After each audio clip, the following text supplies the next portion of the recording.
5 years ago, I left America and almost everyone I knew and moved abroad. And about 2 years after that, I deleted my social media accounts and left behind about 20,000 followers. And one question people always ask me was whether I ever felt alone or lonely. And initially, yes. But it was very easy to fill up my time with things, especially as a traveler. I just went about constantly doing new activities, traveling to new places, making new friends. But occasionally I would find myself somewhere really quiet where there were not so many people to talk I to. feel so right in solitude. Like, and this was not the case before. And when I would find myself in these places that were really quiet, that's when I would spend hours on social media because it was kind of painful to be alone and it felt extremely uncomfortable. Even going out for dinner alone, I would pretend for a while that I was actually enjoying it, being able to contain myself for a few minutes. But after a while, I would have a few drinks and I would be scrolling Instagram or making stories just to feel connected to something.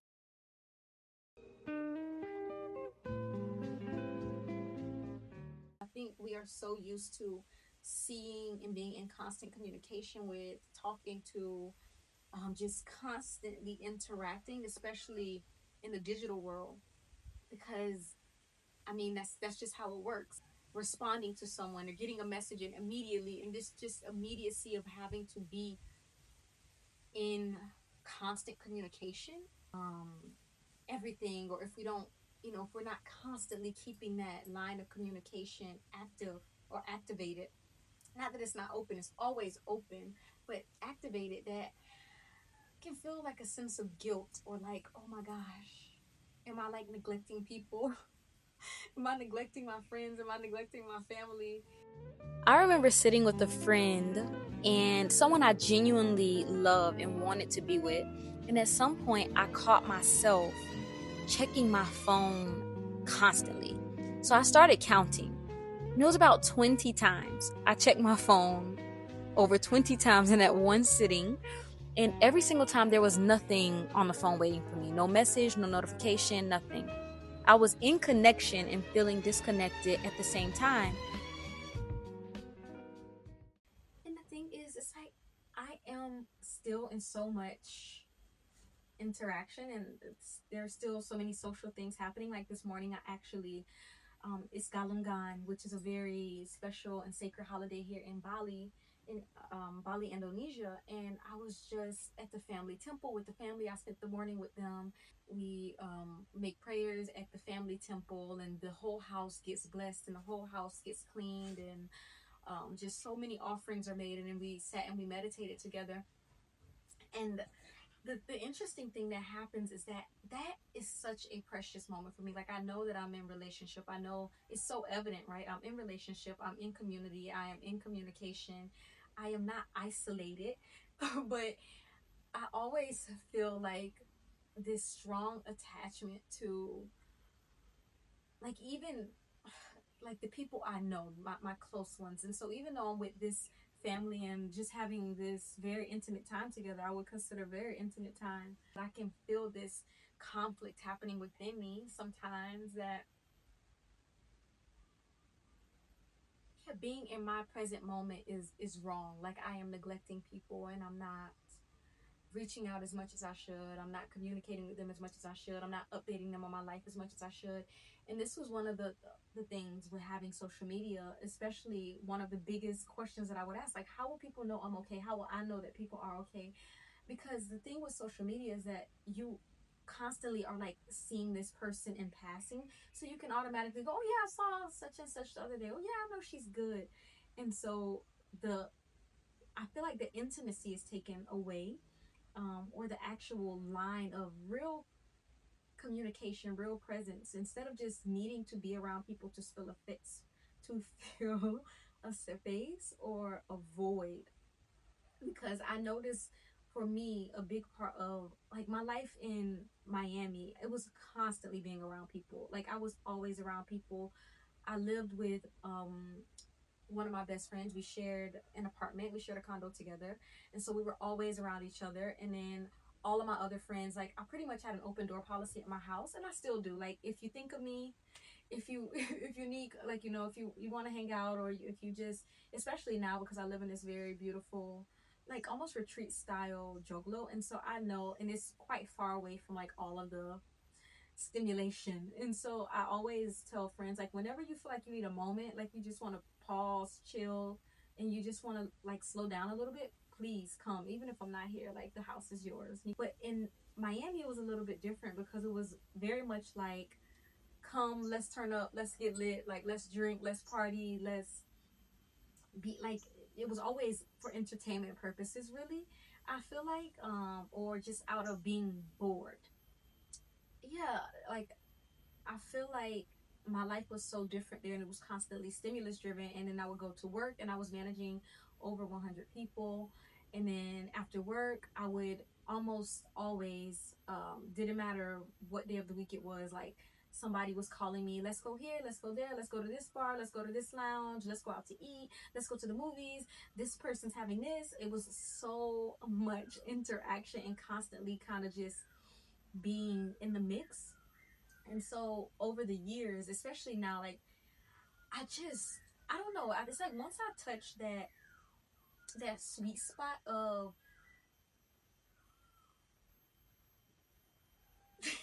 that sweet spot of just,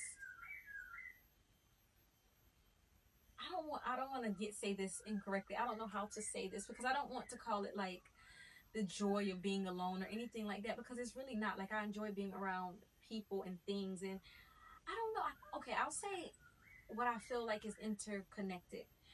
Like when I once I really, or and this is still something that I'm integrating, but this interconnectedness, that I am not separate from other people, and I'm never far away from love, and I'm never far away from peace, and it's inevitable. Like right now, Mocha, my puppy.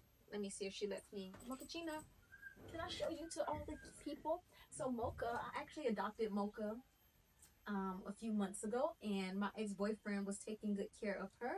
I think he we were kind of like, both of us love Mocha so much, and so I recently got Mocha back this week. Oh, Mochaccino. And so we've been like bonding, and so that has been like my line of communication, or just my relationship building. And I recognize that it's not in the form of a human, because I think we can get so fixated on like being in like a relationship with another person, and or always being around friends and other human beings. But also for me, I think with interconnectedness and just constantly reflecting on that for the last year or so, it's been one of my biggest like reflection, is that I genuinely feel like I'm always in communication and connection with something or the other, inevitably. There's actually something that happens in the brain when we use social media that explains why real connection starts to feel like it's not enough. Every like, every comment, every notification, it triggers a small hit of dopamine. And this is the same chemical release when we eat something we enjoy or we hear good news. Here's an excerpt from one of my favorite books of all time, The Art of Happiness. There is an incredible diversity among human lives, infinite variations among people with respect to how they can experience a sense of closeness. This realization alone offers us a great opportunity. It means that at this very moment, we have vast resources of intimacy available to us. Intimacy is all around us. Today, so many of us are oppressed by a feeling of something missing in our lives, intensely suffering from a lack of intimacy. This is particularly true when we go through inevitable periods in our life when we're not involved in a romantic relationship or when the passion wanes from a relationship. There's a widespread notion in our culture that deep intimacy is best achieved within the context of a passionate romantic relationship, that special someone who we set apart from all others. This can be a profoundly limiting viewpoint, cutting us off from other potential sources of intimacy and the cause of much misery and unhappiness when that special someone isn't there. But we have within our power the means to avoid this. We need only courageously expand our concept of intimacy to include all other forms that surround us on a daily basis. By broadening our definition of intimacy, we open up ourselves to discovering many new and equally satisfying ways of connecting with others. So over time, our brain starts to associate that quick, frequent hit of dopamine with what connection feels like.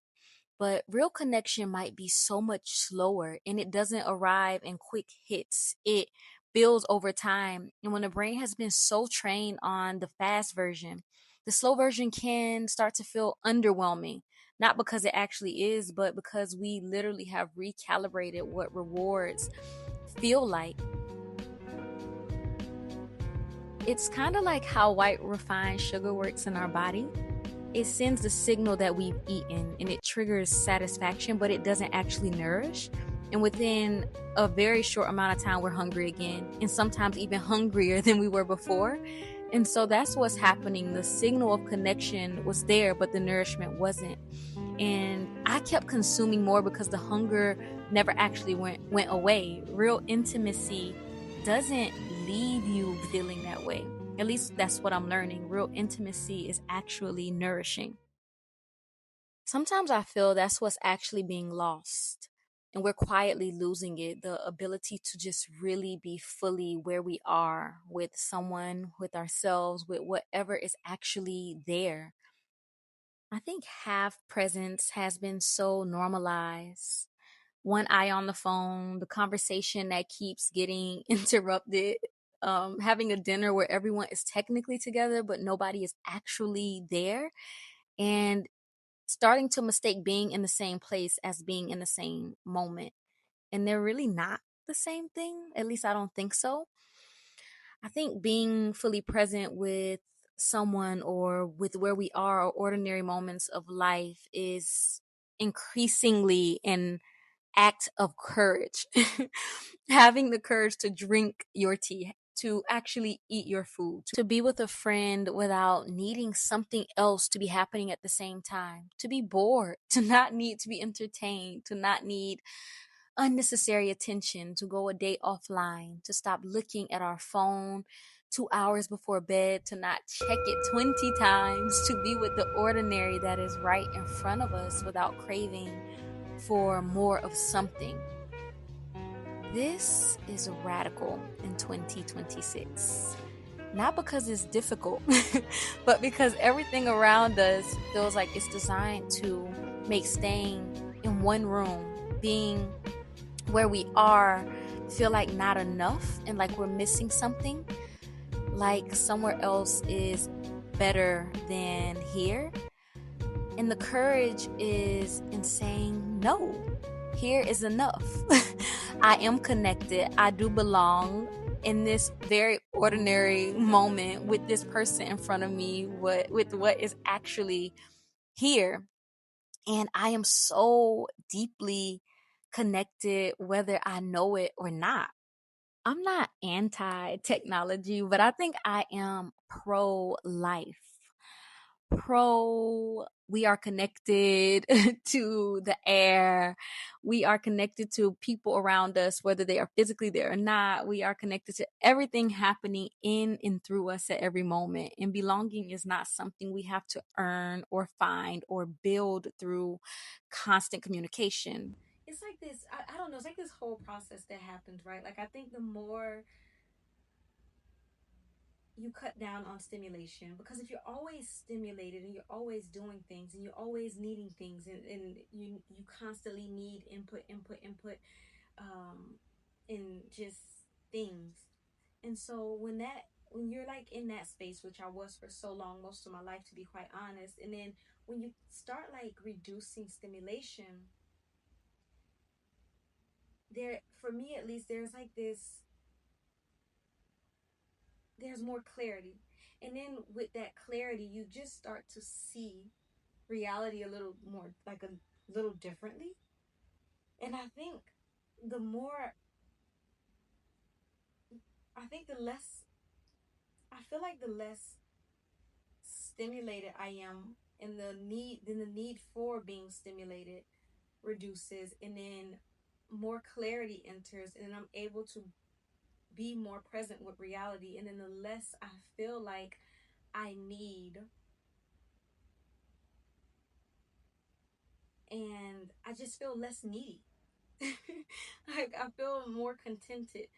And even, I mean, there can always be more. Like, listen, I can write an endless list of all the things that would just, all of the more that I would need or that I could have. But there's like this contentedness where it's just like, this is enough. What's around me is enough. And I feel it's kind of hard to actually feel or notice that though when we've gotten so used to the substitute.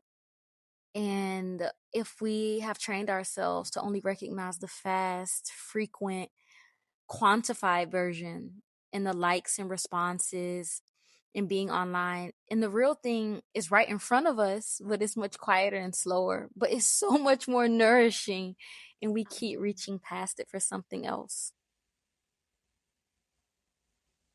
what else?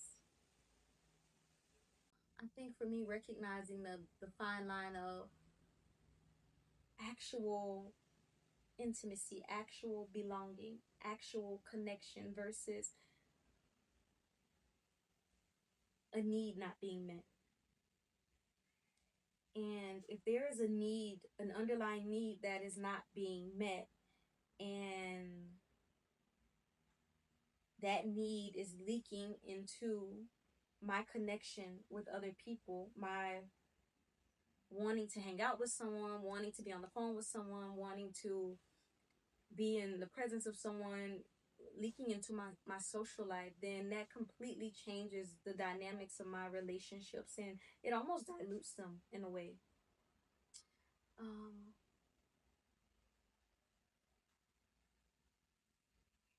like if you genuinely are thinking of someone, if someone is on your heart, something that happens to me so often, honestly, it happens so often, especially like the more quiet things are, the less noise. I'll be thinking of someone, like really, like it's, I don't know, it's like a strong, I don't even know if it's really a thought, or they'll come to mind, but then there's like a strong feeling or something of like, I need to reach out to this person, I need to talk to this person.